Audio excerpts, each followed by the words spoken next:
Alright, players, you want to dominate ranked this season? You've got the top 10 loadouts that will absolutely change your game, starting right now. In Search and Destroy, if you want to be efficient, there aren't 1,000 ways to play it truly best. You need to control the map, gather critical intel, and catch your enemies off guard. That's where these three essential elements come in: trip mine, trip sensor, and restock. Why both a trip mine and a trip sensor? It's simple. The bricks that counter these pieces of equipment aren't the same, so you either secure a kill or you get the info. Either way, you win.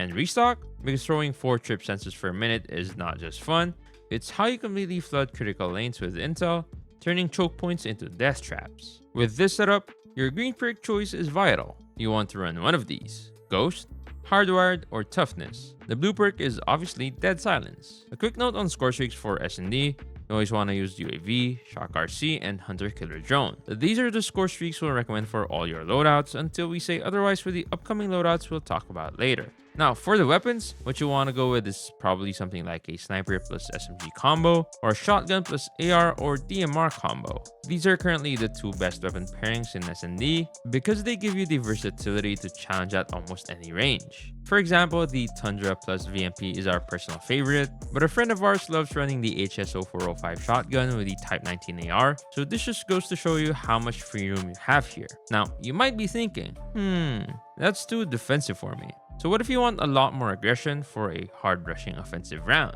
Well, we have another option, and this is not a common one. This is for players who want to aggressively push, entry frag, and catch enemies completely off guard. This aggressive strategy centers around the Tactical Shifts wildcard, which lets you equip 2 tactical equipment pieces. Here, you'll equip a smoke grenade and a stim shot. Pair those with restock, gung ho, and dead silence. For this loadout, you put your favorite SMG like a USS-9 or a VMP in hand, throw a smoke grenade, and run in it. If you get shot or need to rotate fast, just hit that stim shot, and you're immediately back in the fight for another round. This build, while incredibly fast and effective, is obviously countered by the trip mine plus trip sensor combination we just discussed. However, if you're smart about avoiding those obvious choke points where those trips will be thrown, you'll be able to entry with ease. Enough of S&D for now. But if you're wanting to play TDM and Frontline, these are two of the weirdest game modes in ranked currently, but a lot more players go there than you might think. Just like S&D, a fast time to kill is the way to go here. So shotguns and snipers are absolutely goated. However, they can be tricky to use alone in these faster paced game modes, so you should always use Overkill as your wildcard. For lethal and tactical equipment, focus on options that allow for rapid rotation or protection, such as smokes and a trophy system. These can get you out of sticky situations or lock down an area for a quick breather. Now, unlike S&D where we recommend weapon pairs covering 2 totally different ranges, like the Tundra plus VMP, here, you'll want 2 weapons that are a little bit closer in range versatility, such as Tundra plus XM4 or XM4 plus VMP. In TDM and Frontline, everything happens a lot quicker, so being a bit more flexible helps you avoid giving away lives too often. You're basically sacrificing a little bit of maximum potential for a lot more consistency, which is really good for winning in these chaotic modes. Obviously, the best combo here is the Odin plus USS-9. These are 2 of the fastest killing weapons in the game, and the pair itself is very flexible. For your operator skill, you'll want something that can secure multiple kills and turn the tide of a match. Think Tempest, Annihilator, War Machine, Sparrow, or Equalizers. Now we're moving into the true heart of ranked: Hardpoint, Domination, and Control. For each of these 3 crucial modes, we've identified 4 key playstyles and their corresponding loadouts: the Slayer, the OBJ player, the Anchor, and the Support. The Slayer role is simple in concept. You need to chain kills and convert that into massive value for your team. So how do you get those crucial kills? You'll want to use your favorite aggressive weapon, something that allows for incredibly fast engagements. This role definitely won't work well with a slow AR like the Odin. For your perks, you'll want Dauntless and Overclock. Dauntless is great for reducing all burning damages and disabling slowing effects, keeping you mobile in the thick of it. Overclock is just as important, dramatically increasing your operator charging speed. For your green perk, Quick Fix is obviously the go-to. For your blue perk, you can choose Dead Silence for stealthy flanks or Survival Training for resistance against tactical equipment. Speaking of score streaks, a significant shift has happened. Since the RIPS nerf, I personally don't recommend them using anymore. Instead, I've switched to lightning strikes, which are overall great for clearing objectives and securing multiple kills. You can also use a napalm or a cluster strike. All of these are strong choices for getting value from your aggressive play. Your UAV and advanced UAV stay unchanged, providing essential map intel. These revised score streaks are the ones we'll use as the standard for all the remaining loadouts we're about to cover, so keep them in mind. Next up is the OBJ loadout.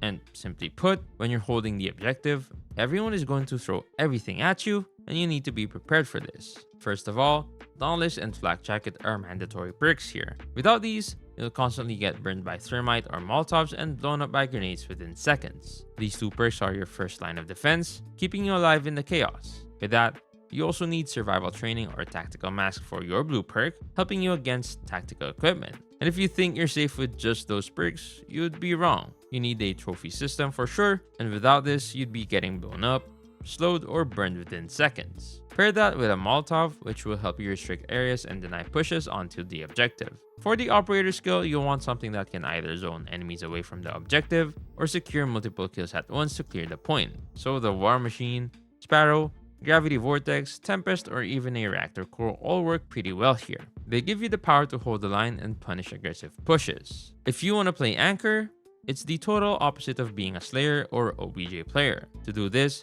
take a long-range weapon such as an Odin, an SKS, or a Type 63.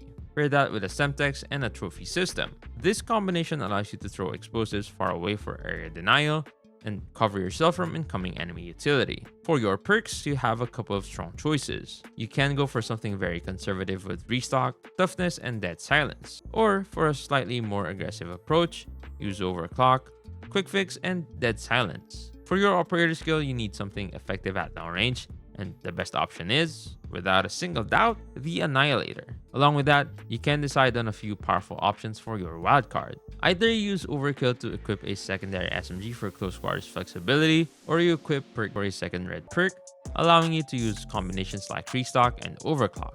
The third option is to equip Killstreak support for a fourth score streak. For example, this allows you to run Cluster Strike and Lightning Strike, or a Napalm with one of those two. If you decide to play support, this is probably where you have the most free room in your loadout choices. This means your primary weapon can range from a VMP for aggressive close quarters pushes, all the way to an Odin for longer range suppression. Your operator skill can be OBJ focused, like a Gravity Vortex to clear a point, or Slayer typed like a Tempest to create space. For your perks, you'll generally lean towards something a Slayer might use, emphasizing mobility, quick recovery, or operator charge.